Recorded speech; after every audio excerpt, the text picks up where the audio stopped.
Hello everyone, I am Rakhi and in this video I am going to discuss with you the solution regarding question number 10 which is on page number 29. Chapter 2 is matter around us pure, class 9. So what is the question? Question is classify the following into elements, compounds and mixtures. तो हमें ये सब चीजें दी हुई हैं A to M, इन सबको हमें classify करना है किस किस में, एलिमेंट्स, कंपाउंड्स और मिक्सचर में। तो सबसे पहले ये जानिए कि व्हाट इज एलिमेंट। एलिमेंट क्या होता है? सी, एलिमेंट एक ऐसा सब्सटेंस है जिसको हम तोड़ नहीं सकते और ज्यादा सिंपलर सब्सटेंसेस के अंदर, ठीक है। वो पहले से ही इतना अच्छे से होता है, इतने अच्छे से बना हुआ होता है या इतने अच्छे से ही एग्जिस्ट करता है कि हमको वो एक्चुअली टूटता ही नहीं है और ज्यादा सिंपलर सब्सटेंसेस के अंदर। So, एक element, what is element? Element is a substance that cannot be broken down into further simpler substances. उसको हम और तोड़ नहीं सकते, ठीक है। ऐसा सब्सटेंस जिसको हम और तोड़ नहीं सकते into further simpler substances, ठीक है। अब एलिमेंट किसका बना हुआ होता है, किस चीज का कंपोज्ड होता है? एलिमेंट एटम्स का कंपोज हो रखा होता है और ऐसे एटम्स का जिनका एटॉमिक नंबर सेम होता है। एक पर्टिकुलर एलिमेंट लीजिए, उस पर्टिकुलर एलिमेंट में जिससे वो कंपोज हो रखा है, किससे कंपोज हुआ है वो पर्टिकुलर एलिमेंट? एटम से कंपोज हो रखा है, ठीक है। सपोज मैं लेती हूँ सिलिकन। सिलिकन के जो एटम्स होंगे, जितने भी सिलिकन के एटम्स होंगे जो कंपोज कर रहे हैं सिलिकन एलिमेंट को, तो उस एलिमेंट के अंदर जो एटम्स होंगे उन हर एटम्स का एटॉमिक नंबर सेम होगा। मतलब हर एक एटम में सेम नंबर ऑफ प्रोटॉन्स होंगे उनके न्यूक्लियस के अंदर। बात आई समझ में? सो element is composed of atom which has same atomic number, that means each atom has same number of protons in its nucleus. बात क्लेरिफाई हो गई आप सभी को? तो एलिमेंट एक ऐसा सब्सटेंस है जिसको हम फर्दर तोड़ नहीं सकते into simpler substances. This is element. बात करते हैं अब कंपाउंड्स की। कंपाउंड्स क्या होते हैं? कंपाउंड्स एक ऐसे सब्सटेंसेस होते हैं या जो कंसिस्ट करते हैं एटम्स को और आयंस को, ठीक है। जो कंसिस्ट करते हैं एटम्स को या फिर कहें आयंस को ऑफ टू और more different elements in definite proportion joined by a chemical bond in a molecule. देखिए, कंपाउंड कंसिस्ट करता है या तो एटम्स का या आयंस का, और ये एटम्स और आयंस किसके होते हैं? ऑफ टू, या तो दो या दो से ज्यादा एलिमेंट्स के, ठीक है। तो कंपाउंड कंसिस्ट ऑफ एटम्स और आयंस ऑफ टू और मोर डिफरेंट एलिमेंट्स। तो एक तरह से कंपाउंड्स दो या दो से ज्यादा एलिमेंट्स के कॉम्बिनेशन से बनकर मिलता है और एलिमेंट्स के एटम्स या आयंस से मिलकर मिलता है, ठीक है। In a definite proportion joined by a chemical bond in a molecule. So this is what is compounds. Okay. बात करते हैं मिक्सचर्स की। मिक्सचर्स क्या होते हैं? मिक्सचर्स ऐसे सब्सटेंसेस होते हैं they which are made by mixing two or more other substances, ठीक है। So mixtures consist of, या फिर mixtures are the substances made by mixing two or more substances, ठीक है। So मैंने आपको बता दिया कि एलिमेंट्स क्या होते हैं, कंपाउंड्स क्या होते हैं और मिक्सचर्स क्या होते हैं, ठीक है। तो अब हमें जो दिए हुए हैं A to M, ये जितने भी हमें चीजें दी हुई है इनको हम क्लासिफाई करेंगे अब एलिमेंट्स में, कंपाउंड्स में और मिक्सचर्स में। तो एलिमेंट्स में कौन कौन से आते हैं वो देख लेते हैं। एलिमेंट्स में कौन कौन आते हैं? देखिए मैंने क्या बोला, elements are composed of atoms, ठीक है, which are same atomic number. और एलिमेंट्स कौन से सब्सटेंसेस होते हैं जो फर्दर ब्रेक डाउन नहीं होते बाय केमिकल मींस। तो sodium, yes sodium is a element. Sodium को Na से रिप्रेजेंट करते हैं, सो इट इज सोडियम, ठीक है। Silicon is also an element, ठीक है। फिर soil is a mixture, silver is an element, tin भी एलिमेंट है, कोल It is what? Coal is a mixture, air is a mixture, methane is a compound, blood is a mixture, soap is a mixture, carbon dioxide is a compound. So elements में कौन कौन से आ रहे हैं?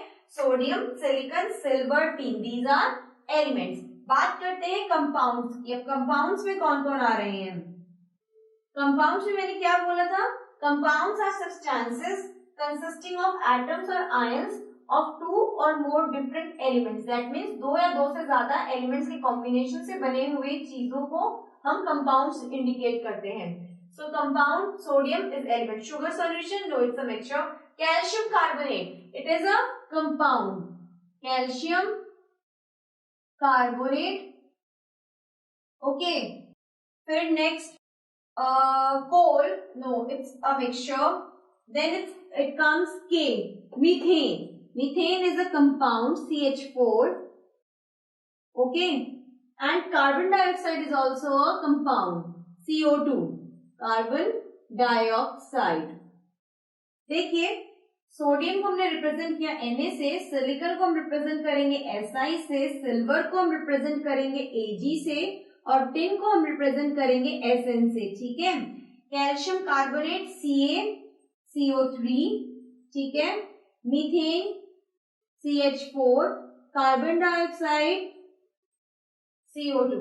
So CaCO3 is calcium carbonate and methane CH4 and carbon dioxide is CO2.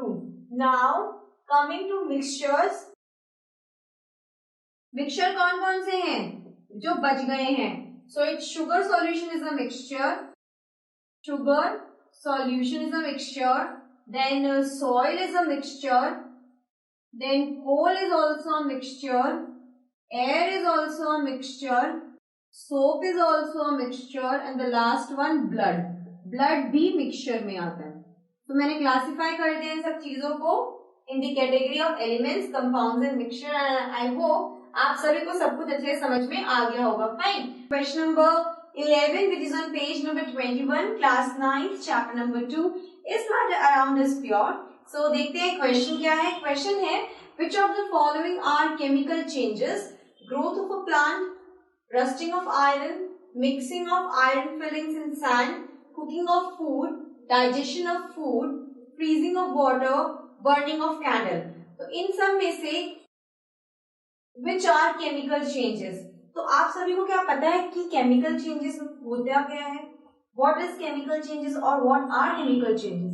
See, chemical changes are the process in which two or more different substances they get altered into two or more new different substances. Okay, so actually chemical change is a process in which there is alteration of substances into new and different substances. Substances का alteration होना into new and different substances. ठीक है. In other words, अगर मैं कहना चाहूँ तो chemical changes chemical changes are the chemical reaction involving the rearrangement of the atom. ठीक है. And chemical changes, they are not reversible, they are irreversible. एक बार हो गया सो हो गया, उसको हम रिवर्स नहीं कर सकते हैं. ठीक है. सो केमिकल चेंजेस में क्या हो रहा है? एक हमारे पास सब्सटेंस है, उसका ऑल्टरेशन हो रहा है और हमें एक न्यू और एक डिफरेंट सब्सटेंस मिल रहा है. इसमें रीअरेंजमेंट ऑफ एटम्स हो रहे हैं and it is not reversible, it is irreversible process. Okay. And moreover देखा जाए chemical change के अंदर क्या हो रहा है? When the process is occurring, that means when the chemical reactions are going on or chemical changes are going on, there is also a change in the energy of the system. Okay, so when a chemical change is going on, there is also a change in the energy of the system. System की energy में भी change होता है जब chemical change happen होता है, वो अकर होता है. ठीक है. रस्टिंग ऑफ आयरन आप देख लीजिए, एग्जांपल लेके देखती हूँ, ये मोस्ट कॉमन एग्जांपल है ऑफ द केमिकल चेंज. हम जब कोई भी आयरन की अलमीरा ले लीजिए या कोई भी आयरन का रॉड ले लीजिए, कोई भी आयरन का सब्सटेंस ले लीजिए, उसको हम जब एटमॉस्फेयर में ऐसे ही छोड़ देते हैं विदाउट एनी प्रोटेक्शन, तो क्या आप देखते हैं थोड़ी देर बाद उस पर जंग लग जाता है, वो रस्ट हो जाता है। क्यों रस्ट हो जाता है? बिकॉज केमिकल चेंज हो गया। कैसे केमिकल चेंज हो गया है? आयरन ने ऑक्सीजन के साथ रिएक्शन किया, आयरन ऑक्साइड बनाया और वो रस्टिंग टेक्स प्लेस हो गई है। तो क्या हो गया? अब जो रस्ट है, क्या हम उसको बैक कन्वर्ट कर सकते हैं टू द आयरन? जो आयरन पे रस्ट लगा है, क्या उसको हम रिवर्सिबल कर सकते हैं? नहीं कर सकते ना, बिकॉज केमिकल रिएक्शन हो चुका है जो रिवर्सिबल नहीं है। ठीक है, तो this is actually chemical reaction, chemical change. Okay, so यहाँ पर आप किस में देख सकते हैं कि केमिकल रिएक्शन या केमिकल चेंज हो रहा है? ग्रोथ ऑफ अ प्लांट देखते हैं। ग्रोथ ऑफ द प्लांट, एक बार प्लांट उग गया, एक बार प्लांट बढ़ गया, हमने बीज बो दिया और प्लांट जैसे जैसे बड़ा होने लगा, तो क्या हो सकता, क्या ये पॉसिबल है कि उस प्लांट को हम वापस से सीड्स में लेके आ जाए? ये पॉसिबल है क्या कि वो प्लांट जो उगा है वो वापस से सीडलिंग्स में हो जाए? नहीं ना, पॉसिबल नहीं है। So growth of a plant जो है, it is a chemical change, it is a chemical change. B, rusting of iron, जैसा कि मैंने भी आपको एग्जाम्पल लिख के बताया, it is a chemical change. Mixing of iron filings in sand, my god, it's not a chemical change, it's a physical change. Iron filings ले, in sand ले, दोनों को मिक्स कर दे, it's a physical change. There is nothing which is happening like a chemical reaction over here। ठीक है, आते हैं डी पे, कुकिंग ऑफ फूड। ऑब्वियसली हमने एक बार सब्जी बना दी तो बना दी, उसके बाद हम वापस से क्या उस सब्जी को एज इट इज लेके आ सकते हैं? रॉ फॉर्म में नहीं ला सकते ना। So cooking of food is also a chemical change. Digestion of food, एक बार हमने फ्रूट खा लिया, खाना खा लिया, क्या वापस हम उस खाने को ला सकते हैं? एज इट इज नहीं ला सकते हैं हम। सो digestion of a food is also a chemical change. Cooking of food is a chemical change. Freezing of water, it's a physical change because water एक बार freeze हो गया, ठीक है, उसको हम बाहर अगर नॉर्मल टेम्परेचर रखें तो वापस वो पानी बन जाने वाला है, ठीक है ना। So it's a physical change. Burning of a candle is a chemical change. Got it? Burning of a candle is a chemical change. इसमें आप देख सकते हैं there is also energy change taking place in burning of a candle. अभी मोमबत्ती हमने on की है, मोमबत्ती एज इट इज है, उसको हमने लिट अप किया, क्या हुआ? थोड़ा टेम्परेचर बढ़ा, मोमबत्ती पिघलने लगेगी, पिघलने लगेगी, पिघलने लगेगी। क्या वापस से मोमबत्ती अपने उसी शेप में आ जाएगी? नहीं आएगी ना, नहीं आएगी। So burning of a candle is also a chemical change. ठीक है, so growth of a plant, chemical change. Rusting of iron, chemical change. Mixing of iron filings in sand, it's a physical change. ठीक है, cooking of food, it is a chemical change. Digestion of food is a chemical change. Freezing of water is a physical change. Burning of candle is a chemical change. Is it okay? I hope आपको समझ में आ गया होगा what actually is chemical change and मैंने किस तरह से इनको categorize किया है chemical and physical changes के अंदर. Well, if there is any doubt regarding this question, then please let me know your doubts in the comment box below. And this is me, Rakhi, saying you all off. Goodbye and take care.